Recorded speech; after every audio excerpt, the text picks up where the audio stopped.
നമ്മൾ കരുതുന്നത് എന്ത് തോന്നിയാസെങ്കിലും കാണിച്ചു വെച്ച് കഴിഞ്ഞാൽ അത് ആരും അറിയില്ല എന്നും നമുക്കിതിൽ നിന്ന് രക്ഷപ്പെട്ടു പോകാമെന്ന. ആരെയും കൊല്ലാം, ആരെയും തല്ലാം, എന്തും ചെയ്യാം. ഒരു ധാർഷ്ട്യമുണ്ടായിരുന്നു CPM-ന്. ആ ധാർഷ്ട്യത്തിൽ ഒരുപാട് കാര്യങ്ങൾ ചെയ്തു കൂട്ടി. അതിലൊന്നാണ് കണ്ണൂരിലെ ADM ആയിരുന്ന നവീൻ ബാബുവിന്റെ മരണം. പാർട്ടിയുണ്ട് കൂടെ, ഞങ്ങളുണ്ട് കൂടെ എന്നൊക്കെ പറഞ്ഞ് തെറ്റിദ്ധരിപ്പിച്ച് ആ കുടുംബത്തെ വഞ്ചിക്കുകയായിരുന്നു പാർട്ടി എന്ന് പിന്നീട് തെളിഞ്ഞതാണ്. ആ കേസ് എവിടെയും എത്താതിരിക്കാൻ വേണ്ടി കഴിവിന്റെ പരമാവധി പാർട്ടി ശ്രമിച്ചു. അവരത് വിജയിക്കുകയും ചെയ്തു. അതുകൊണ്ട് തന്നെ അതൊരു കൊലപാതകമാണ് എന്ന് നമുക്ക് സംശയിക്കാം. അല്ല, അങ്ങനെ തന്നെ ആവാനാണ് സാധ്യതയും. അല്ലാന്നുണ്ടെങ്കിൽ ആ കേസ് അന്വേഷിക്കുന്നുണ്ട്, പ്രശ്നമൊന്നും വരാനില്ലല്ലോ. ഏതായാലും പാർട്ടി ഗുണ്ടാഭരണത്തിന്റെ ഇരയായിട്ടാണ് ജീവൻ നഷ്ടപ്പെട്ടത്, ഡെപ്യൂട്ടി കളക്ടർ നവീൻ ബാബുവിന് ജീവൻ നഷ്ടപ്പെട്ടത് എന്ന് ഉറപ്പാണ്. ഒടുവിൽ ആ കേസ് കളി മാറി മറിഞ്ഞിരിക്കുന്ന സമയത്ത് നവീൻ ബാബുവിന്റെ ഭാര്യ മഞ്ജുഷയും 2 പെൺമക്കളും കഴിഞ്ഞ ദിവസം പുതിയ മുഖ്യമന്ത്രി, നമ്മുടെ മുഖ്യമന്ത്രി VD സതീശനെയും ആഭ്യന്തരമന്ത്രി രമേശ് ചെന്നിത്തലയും നേരിട്ട് ചെന്ന് കണ്ട വാർത്തയാണ് നമ്മൾ കഴിഞ്ഞ ദിവസം അറിഞ്ഞത്. ഒരൊറ്റ ആവശ്യമേ പറഞ്ഞുള്ളൂ: ഞങ്ങളുടെ നാഥന്റെ മരണത്തിന് പിന്നിലെ കളികൾ പുറത്തു കൊണ്ടുവരാൻ ഈ കേസ് CBI ഏൽപ്പിക്കണം. കഴിഞ്ഞ 1 വർഷത്തിലേറെയായി തങ്ങൾ വിശ്വസിച്ച പാർട്ടിയായിരുന്നിട്ട് കൂടി ആ കുടുംബം നീതിക്ക് വേണ്ടിയിട്ട് മുട്ടാത്ത വാതിലുകളില്ല, ഇല്ലാത്ത നിയമപോരാട്ടമാണ് നടത്തിക്കൊണ്ടിരിക്കുന്നത്. സ്വന്തം നേതാക്കളെ രക്ഷിക്കാൻ വേണ്ടി ഖജനാവിൽ നിന്ന് കോടികൾ വാരി എറിഞ്ഞിട്ട് വക്കീലന്മാരെ വെച്ച് ഈ CBI അന്വേഷണത്തെ നഖശികാന്തം എതിർത്ത് തോൽപ്പിച്ചത് മലയാളികൾ ഒന്നായി കണ്ടതാണ്. അവിടെ തന്നെ അറിയാം അതൊരു കൊലപാതകമായിരുന്നു എന്ന്. പക്ഷെ ഇപ്പോൾ ഭരണം മാറി, കേരള പോലീസ് തന്നെ പ്രത്യേക സംഘത്തെ വെച്ച് അന്വേഷിച്ചാൽ മതി എന്ന് വിശ്വസിക്കുന്നവർ ഒരുപാട് പേരുണ്ടെങ്കിലും അതല്ല, തങ്ങളുടെ ആഗ്രഹം സാധിക്കട്ടെ, CBI തന്നെ വരണമെന്ന് കുടുംബം ഉറപ്പിച്ചു പറയുന്നുണ്ട്. മുഖ്യമന്ത്രിയും ആഭ്യന്തരമന്ത്രിയും ആ കുടുംബത്തിന് ഒടുക്കത്തെ ഉറപ്പാണ് നൽകിയിരിക്കുന്നത്. നിങ്ങൾ ആഗ്രഹിക്കുന്നെന്തോ അത് ഞങ്ങൾ ചെയ്തു തരാം. നാളത്തെ ക്യാബിനറ്റ് മീറ്റിംഗിൽ തന്നെ ഇതിനുള്ള ഔദ്യോഗിക തീരുമാനവും വിജ്ഞാപനവും ഉണ്ടാകും. അതിനുശേഷം കാര്യങ്ങൾ തീരുമാനിക്കേണ്ടത് CBI ആണ്. അവർക്ക് ഈ കേസ് അന്വേഷിക്കാൻ നേരത്തെ തന്നെ എതിർപ്പില്ലെന്ന് കോടതിയെ അറിയിച്ചിട്ടുള്ളത് കൊണ്ട് ഇനി കളി വേറെ ലെവലാകും. ഈ ഒരു തീരുമാനം പുറത്തു വന്നതോടെ കണ്ണൂരിലെ CPM ലോബി അടിമുടി വരണ്ടിരിക്കുകയാണ്.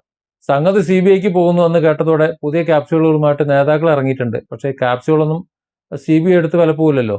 VD സതീശൻ കോടതിക്ക് മുകളിലാണോ, സതീശന് രമേശ് ചെന്നിത്തലയേക്കാൾ വിശ്വാസം മോദിയാണ് എന്നൊക്കെ കണ്ണൂർ ജില്ലാ സെക്രട്ടറി KK രാഗേഷ് ഇപ്പോൾ വെപ്രാളത്തോടെ ചോദിക്കുന്നുണ്ട്. നരേന്ദ്രമോദി ഇന്ത്യയുടെ പ്രധാനമന്ത്രിയാണല്ലോ, അദ്ദേഹത്തെ വിശ്വസിക്കുന്നതുകൊണ്ട് കുഴപ്പമൊന്നുമെന്ന് തോന്നുന്നില്ല. ഒരുപക്ഷെ കേരളത്തിൽ പ്രത്യേകിച്ച് സാഹചര്യങ്ങൾ അനുകൂലമാകുന്നില്ല എന്നുണ്ടെങ്കിൽ കേന്ദ്രത്തിന്റെ സഹായം മാറും. ഇനി കേന്ദ്രത്തിൽ CPM സർക്കാർ വന്നതിന് ശേഷം സഹായം ചോദിക്കാൻ പറഞ്ഞിരിക്കാൻ പറ്റും? നടക്കില്ലല്ലോ. അപ്പോൾ മോദിയോട് സഹായം ചോദിക്കേണ്ടി വരും, മോദിയെ ചെന്ന് കാണേണ്ടി വരും, ചിലപ്പോൾ കെട്ടിപ്പിടിക്കുകയും ചെയ്യും, ചിലപ്പോൾ മുത്തം കൊടുക്കുകയും ചെയ്യും. അത് സ്വാഭാവികം. പണം വാരിയെറിഞ്ഞ് തടഞ്ഞു നിർത്തിയിട്ടുള്ള CBI പേടി തലയ്ക്ക് പിടിച്ചിട്ട് വീണ്ടും തലയ്ക്ക് പിടിച്ചതിന്റെ ഒരു ഭയമാണ് ഈ നേതാക്കൾക്കെന്ന് എല്ലാവർക്കും അറിയാം. അതുകൊണ്ടാണ് ഈ ഡയലോഗ് അടിച്ചുകൊണ്ടിരിക്കുന്നത്. CPM നേതാക്കൾ എന്തിനാണ് ഈ കേസ് CBI അന്വേഷിക്കുന്നതിന് ഇത്രമാത്രം ഭയപ്പെടുന്നത്?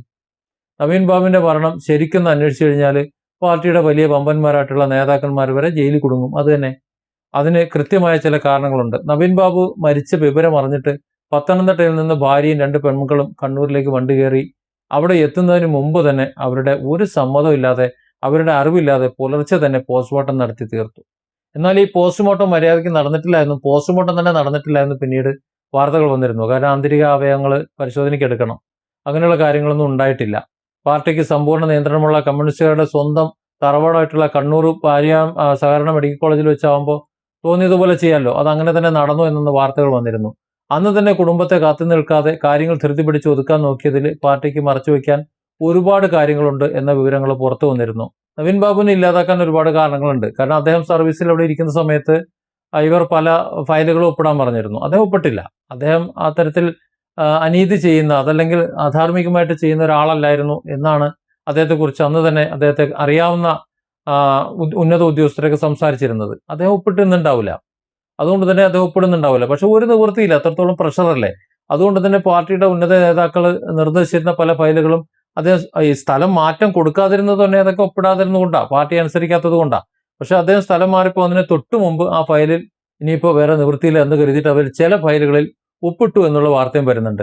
ഏതായാലും നീ ഇനി സൂഹിക്കണ്ട, പാർട്ടിക്ക് അതീതനായിട്ട് നീ വളരെ വേണ്ട, പാർട്ടിക്ക് അടിമയായി നിൽക്കാൻ കഴിയില്ല എന്നുണ്ടെങ്കിൽ നീ മര്യാദയ്ക്ക് പണിയെടുക്കണ്ട എന്ന് പരസ്യമായി അപമാനിച്ച് മാനസികമായി തീർക്കാൻ വേണ്ടിയിട്ടാണ് ആ യാത്രയപ്പ് ചടങ്ങ് ചെയ്തതെന്നും അതിലേക്കാണ് PP ദിവ്യ വന്ന് അവഹേളിച്ചതെന്നും അന്നത്തെ കളക്ടറായിട്ടുള്ള അരുൺ K വിജയനും ഈ ഗൂഢാലോചനയിൽ നല്ല പങ്കുണ്ട് എന്നും അന്ന് തന്നെ സംസാരമായതാണ്. വിജയനും ഈ ഗൂഢാലോചനയിൽ നല്ല പങ്കുണ്ട്.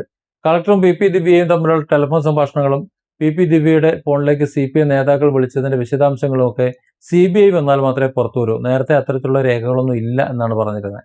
അന്ന് തന്നെ പറഞ്ഞിരുന്നത് നവീൻ ബാബു സഞ്ചരിക്കുന്ന വഴികളിൽ കുറെ CCTV-കളുണ്ട് അതുമായിട്ട് ബന്ധപ്പെട്ടിട്ട്. അതിന്റെ ദൃശ്യങ്ങളൊന്നും ഇല്ല എന്നൊക്കെയാണ് പറഞ്ഞിരുന്നത്. ഒന്നുമില്ല, അങ്ങനെ സാധനം ഇല്ല അവിടെ. CCTV ഉണ്ടോ ഇല്ലയോ എന്നുള്ളതല്ല, അങ്ങനെയുള്ള ദൃശ്യങ്ങളൊന്നും ഇല്ല. ഏതായാലും അതൊക്കെ ഒതുക്കിയാണ് പഴയ കേസ് അന്വേഷണം പൂർത്തിയാക്കി മൂലയ്ക്ക് ഒതുക്കിയിട്ടത്. കൈക്കൂലി നൽകി എന്ന് പറയുന്ന പ്രശാന്ത് എന്ന ആളെ ഇതുവരെ പ്രതിപട്ടികയിൽ പോലും ചേർക്കാൻ പഴയ പോലീസ് തയ്യാറായിട്ടില്ല.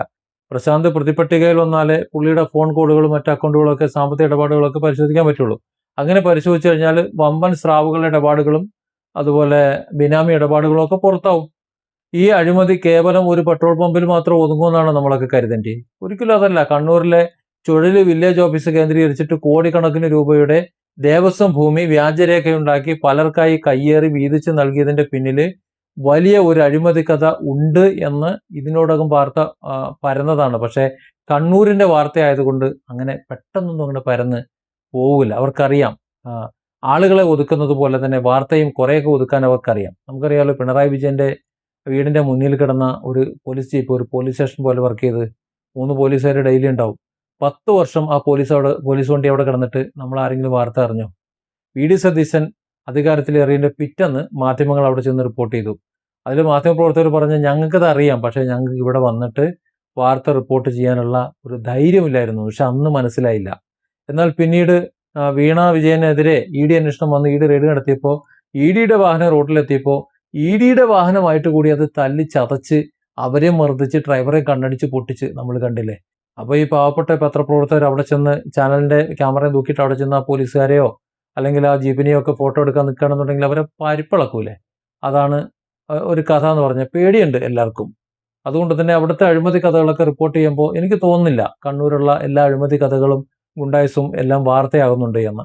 നവീൻ ബാബുവിന്റെ കേസ് നേരെ ചൊവ്വേ അന്വേഷിച്ചു കഴിഞ്ഞാൽ MV ജയരാജനും ബിജു കണ്ടക്കയും ഉൾപ്പെടെയുള്ള കണ്ണൂരിലെ ഉന്നത CPM ലോബി ഈ കേസിൽ പ്രതികളായി കുടുങ്ങുമെന്ന കാര്യത്തിൽ ഒരു സംശയം വേണ്ട. ഇത്തരം ഒരു സാഹചര്യം ഒഴിവാക്കാൻ വേണ്ടിയിട്ടാണ് ഇത്രയും കാലം CPM പിണറായിയുടെ പോലീസും ഒക്കെ ഒന്നിച്ച് ഒരുപാട് കിടന്ന് കഷ്ടപ്പെട്ടത്. എന്നാൽ ഈ വെളുക്കോളം വെള്ളം കോരി, പക്ഷെ കോരിയത് എത്ര ഉടയാതിരിക്കാൻ ശ്രമിച്ചെങ്കിലും സംഗതി വീണ് ഉടഞ്ഞു. ഇപ്പോ ഇത്രയും കാലം അത് മറച്ചു വെക്കാനുള്ള പരിശ്രമമെല്ലാം എടുത്തു. ആ പരിശ്രമമെല്ലാം പാഴായി പോകുന്ന സാഹചര്യം വന്നതുകൊണ്ടാണ് പാർട്ടിയുടെ ജില്ലാ സെക്രട്ടറി ആയിട്ടുള്ള KK രാഗേഷ് TV ചാനലുകൾ വന്നിരുന്നിട്ട് ഇങ്ങനെ കരഞ്ഞു മെഴുകുന്നത്. നവീൻ ബാബുവിന്റെ മരണത്തിൽ നവീൻ ബാബുവിന്റെ കുടുംബത്തിന് നീതി ലഭിക്കണം. അത് മലയാളികളുടെ ആവശ്യമാണ്. ഇവിടെ മറ്റൊരു കാര്യം കൂടി എനിക്ക് പറഞ്ഞു വെക്കാനുണ്ട്. PP ദിവ്യ ഇതിൽ ഇരയാക്കപ്പെടുകയായിരുന്നു എന്ന്. PP ദിവ്യ ആണല്ലോ ശരിക്ക് ചുമതലപ്പെടുത്തിയത് നവീൻ ബാബുവിനെ ആക്ഷേപിക്കാൻ വേണ്ടി. PP ദിവ്യ വളരെ ഭംഗിയായി അത് നടപ്പിലാക്കുകയും ചെയ്തു. 2 ദിവസം കൊണ്ട് കാണിച്ചു തരാം എന്നൊക്കെ പറഞ്ഞു. സത്യത്തിൽ PP ദിവ്യ ഇങ്ങനെ പറഞ്ഞു പോയെങ്കിലും നവീൻ ബാബു കൊല്ലപ്പെടുമെന്ന് ദിവ്യയ്ക്ക് അറിയാൻ സാധ്യതയില്ല എന്നാണ് എനിക്ക് ഇപ്പോൾ തോന്നുന്നത്. നമുക്കറിയാലോ, പലരെയും ഈ കഴിഞ്ഞ അസംബ്ലി തെരഞ്ഞെടുപ്പിൽ പാർട്ടിക്ക് വേണ്ടപ്പെട്ടവരെ, പാർട്ടി സെക്രട്ടറിയുടെ ഭാര്യയെ വരെ നിർത്തി. അവിടെ PP ദിവ്യ അവർക്കൊരു തടസ്സമായിരുന്നു. അതുകൊണ്ട് ദിവ്യ ഒതുക്കാൻ വേണ്ടി കൂടിയാണ് അന്നത്തെ നവീൻ ബാബുവിന്റെ മരണം, നവീൻ ബാബുവിനെ ഇല്ലാതാക്കാനുള്ള ശ്രമത്തിൽ അവർ ശ്രമിച്ചത്. അല്ലെങ്കിൽ ദിവ്യ കൂടി അവിടെ ഇരയാക്കപ്പെടുകയായിരുന്നു എന്ന് വേണം കരുതാൻ. അങ്ങനെ എൻ്റെ ഒരു തോന്നലുണ്ട്. നിങ്ങളുടെ കമന്റുകൾ, നിങ്ങളുടെ അഭിപ്രായങ്ങൾ നിങ്ങൾ താഴെ ഒന്ന് എഴുതുക. Different angles. Don't forget to subscribe and support this channel.